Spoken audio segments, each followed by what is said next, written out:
Rozvojová žurnalistika. Čo si predstavíme pod pojmom rozvojová krajina? Chudobu, vojny, korupciu? A kto rozhodol, že niektoré krajiny sú rozvojové?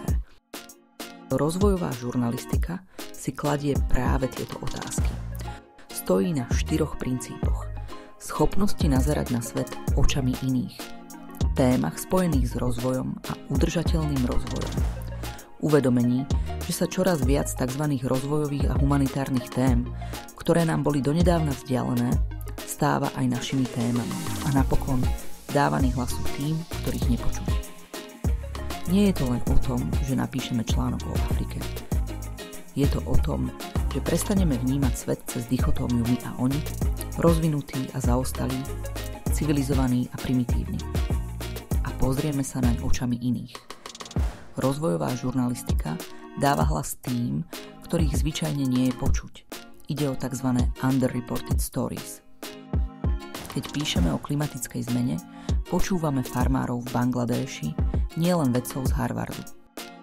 A keď sa hovorí o chudobe, pýtame sa aj bežných ľudí, čo znamená bohatstvo pre nich.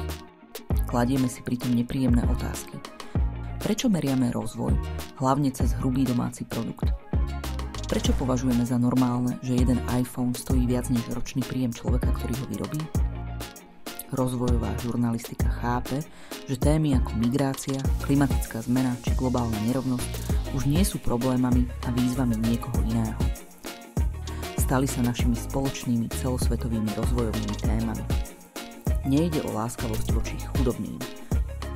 Ide o uznanie, že ľudia z celého sveta majú čo povedať k tomu, ako funguje náš spoločný domov, planéta Zem. Je to žurnalistika, ktorá si uvedomuje, že každý príbeh má viac strán a že tie najdôležitejšie hlasy často patria tým, ktorí majú najmenej priestoru v médiách.